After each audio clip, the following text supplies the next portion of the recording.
Good morning, everybody. Hope everybody is well. Happy Wednesday. For those that are here live, happy any day of the week it is for you, wherever it is that you're tuning in from, whatever platform that you're on. Thanks so much for being here. We've been in this world of trying to create new pathways, trying to leverage whatever we have. It's so important, this concept of leverage. Leverage is the most powerful force in the universe. You ever wonder how you read stories of people that go from rags to riches? How did that kid end up having 10 cents in his pocket and now owns half of the city? The answer is leverage. He didn't raise $10 million to buy his building. He raised a little piece of it and then borrowed the rest. He leveraged the bank's loan, the force of a bank, and did the work.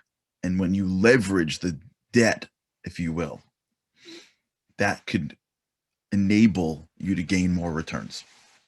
Understand leverage. In fact, even in the business world, leverage is in many ways used the same as borrowings, debt. If you want to know how companies make all this money, they borrow most of it. It looks like I'm telling you, I don't know if this is a secret to anyone here, but most people borrow most of their money, especially companies. They don't own all their stuff. They borrow lots of stuff. Big companies that you see that have their name on buildings don't own that building. They own a tiny little piece of that building. Usually life insurance companies from other parts of the world and, the teachers unions with all that, they own most of that building. But the company whose name's on the door owns a little piece. They leverage the needs of other people to invest. They leverage someone else's resources to grow their company. Leverage is very powerful. And when you know how to use it, you can grow. You leverage. Leveraging emotions is where we're at. And it can be very powerful. And I want to delve a little bit further into it. I want to explain a concept that I'm still in myself getting in my head.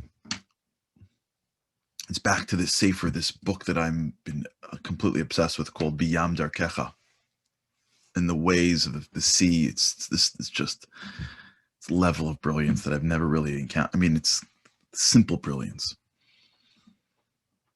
What we're dealing with right now, what we're talking about right now, is leveraging emotions. And the reason why it's so critical is because this Rabbi Morgenstern, breaks it down. And he breaks it down in a different way, so I'm going to sort of like borrow it. But it's his idea, it's not mine. Trust me. And the way he explains it is, there is nothing in the world that is not divine. I'll stick with me a little bit here because we're going to delve into a subject that it's going to take a little time to unpack. So if you can almost envision the world as energy, it's not too hard. Just open up your science books and they'll say that it is energy.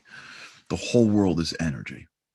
Whether you see it, whether you don't see it, whether you can touch it, whether you can't touch it. Like I'm not saying anything that's not totally aligned with our worlds today.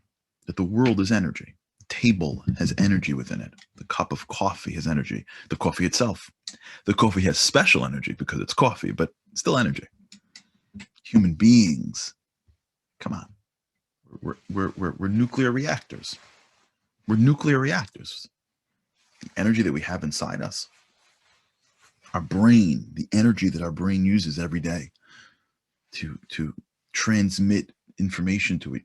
Everything you see is energy. But thoughts, if you will, is energy. Now, where it comes from, not for now, but just work with me here. And I want you just to see if, as I'm talking, stick with me with God's help and just like envision this. If you can, as I'm saying the words, see if you can create a visualization to you. And if you can, a ray of light coming into your brain called the thought. right? So picture, if you can, that coming at your mind is a ray of light. And that ray of light, if you will, is a thought. And it comes into your brain. So there's energy coming into your brain, right? Just like if you're holding a phone, if you will, and the phone turns on Wi-Fi, there's a network that now comes into the phone. It accesses it. You get to the right Wi-Fi center and you click it, and then you get that check. And then all of a sudden now you access something into the phone that wasn't accessed before. So picture that being a thought. You've got a brain. Your brain knows how to pick up the airwaves of thought. The airwaves of thought is energy. And that light, that energy comes in. If you can just picture it, it'll make more sense. Now, every thought that you have, stick with me a little bit longer here. Let's do this together. Again, from this rabbi, not from me, from the rabbi, and from what I learned from the rabbi. So I could be totally messing it up, but just stick with me. As the energy, as the light comes to your mind, okay, you're with me. You're picturing it. You're standing there. You have a thought. Your thought is, I want ice cream. Okay, low level thought. So there's a ray of light coming into your mind. And as the ray of light gets closer to your mind, it congeals into a thought that says, I want ice cream. Okay, if you can picture, like, it comes down and it's sort of all light as it's in the atmosphere. And as it comes down to the earth, it congeals. It's, picture like it's air, or I'm saying it's air, let's say, and then as it goes into the freezer, it condenses and it becomes ice or liquid, right?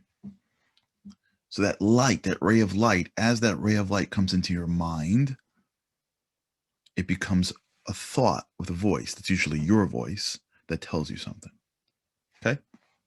And what that means is that, from the little that I know, is that the thoughts that we have really is the packaging of energy, which is why when thoughts are very intense, like I said yesterday and the day before, they can be moved, right? So yesterday we spoke about sort of the first level of this, which is when negativity, when sadness comes to you, don't push it away necessarily. Accept it, embrace it. No, it's called Biyam Darkecha. Embrace it, and then move it to something more positive. An action, a habit that is going to take the energy that was sadness and use it to be the glue to begin the habit, which will then get hooked into your neuroplasticity and your life will change. What we're doing now is delving into the conversion plant. Okay, so you stick with me. We have this light coming into our mind. It's called a thought. Some of them, if you can picture it, some of them will have it's very thick light. It's a very deep thought, or a very powerful thought, or it's infused with lots of energy. It's a high thought, like unbelievable happiness, or God forbid negativity. Okay, but it's a thought. Oh my gosh, we won the championships is a thought. You may be experiencing it because you're holding a trophy, but at the end of the day, the trophy is just sending a signal to your brain that says, oh my gosh, we won a championship. It's like the difference between the guy who wins the Super Bowl and the guy who loses the Super Bowl is just thought. They're both standing on the same field. They both got the same jersey on. Before anyone holds a trophy or has, in fact, the streamers go on both of their heads, right? And the crowd is cheering. They can't discern who it's cheering for. They don't know. I mean, if you're sitting on a football field and there's 50,000 people in the stands cheering, you don't know who it's for necessarily. So when the game is over and the confetti comes down and one person is jumping up and down and one person is crying, it's only because of their thinking, not because of what happened in the past. They played. These are just signals to the brain. It's just the thinking. And I bet you if you're looking at a field during a Super Bowl and the winning team, right, starts jumping up and down, and while that guy's jumping up and down, he somehow injures himself, and now his career is over. And the other guy with the other jersey on who lost was just injured, and now he's miraculously healed. Those two people will shift thinking. In minute one, the guy who wins will be like, yay. And then he gets injured and he'll be like, oh, this is the worst day of my life. And in minute one, the guy who loses will be like, this is the worst day. Oh my God, it's the best day of my life. So it doesn't even matter that you won the game. It's just mental thought. This is all just one way to bring thoughts into our mind. And positive and negative is just interpretations of the world around us.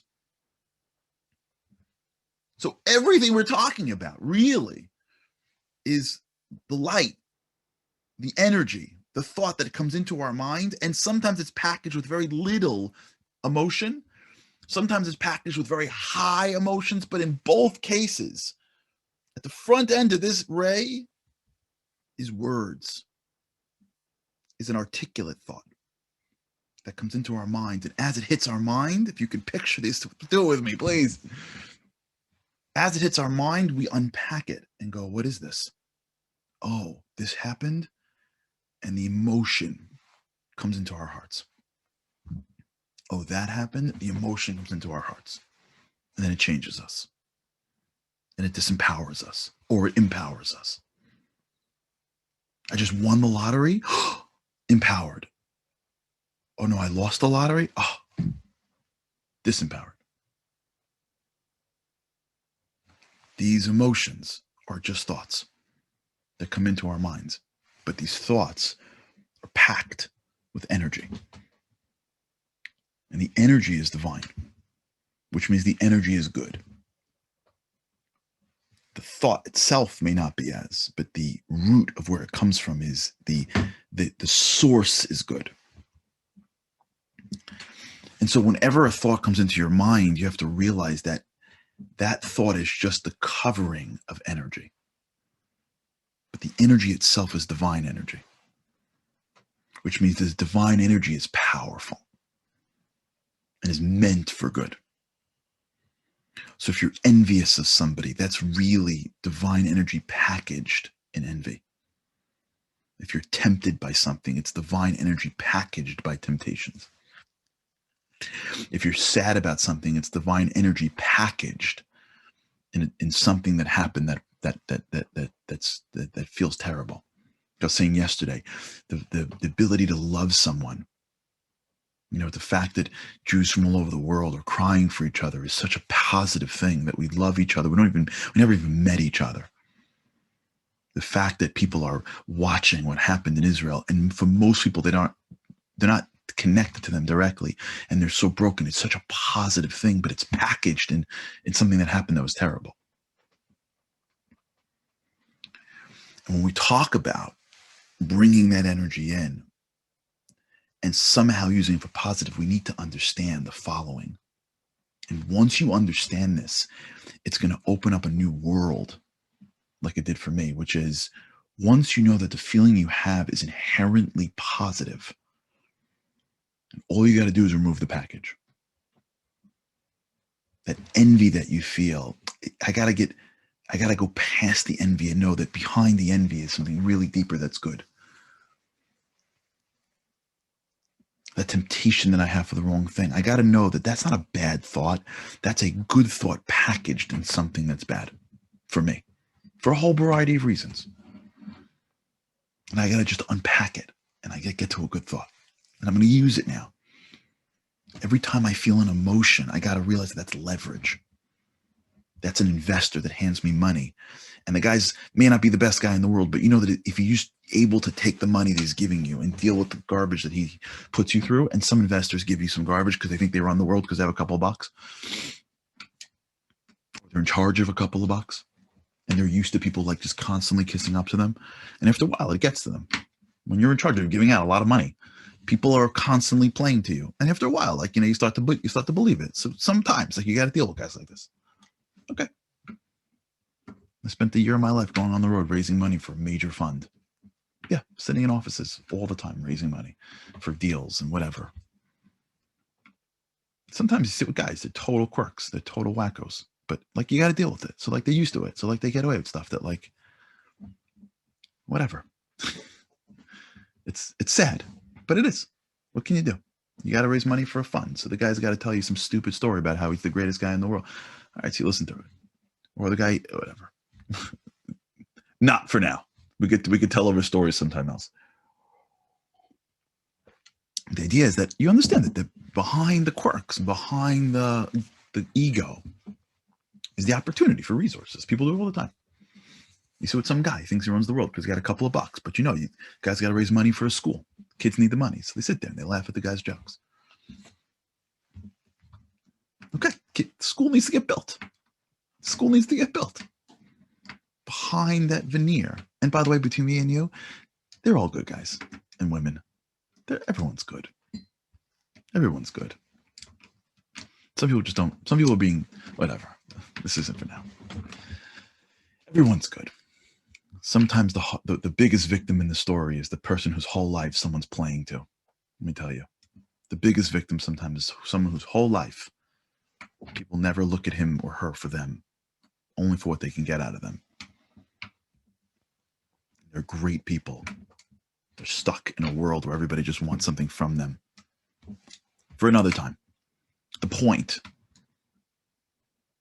is you see past it because you know there's a source that's positive behind it.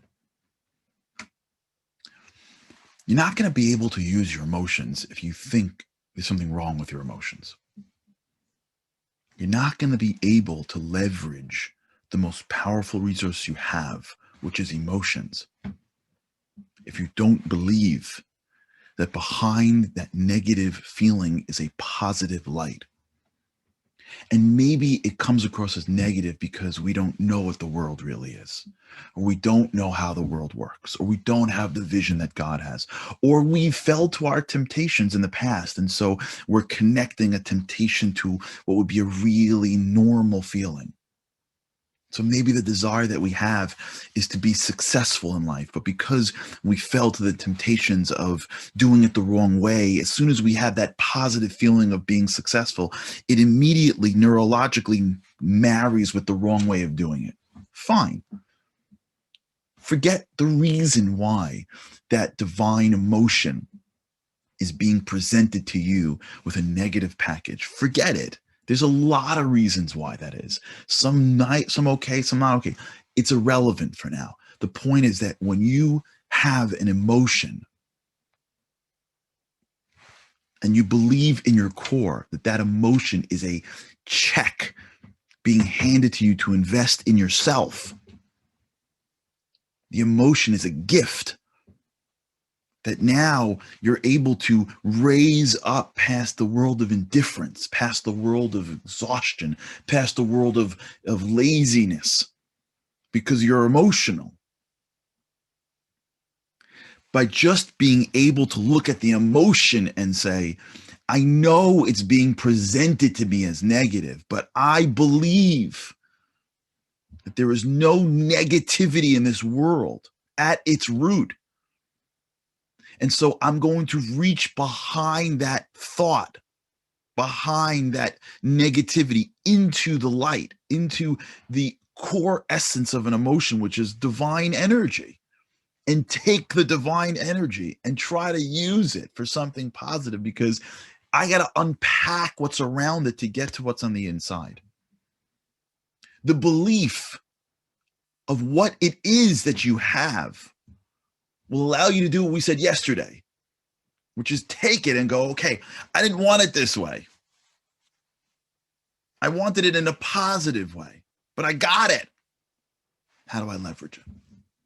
I wanted to win the Super Bowl. I didn't miss. Okay, how do I use it? How do I use it? I'll tell you how I use it. I realize that I'm not grateful for my life. I'm playing in the Super Bowl. And I'm so upset because I have not worked on myself to be grateful that I'm alive and I'm an athlete at this level.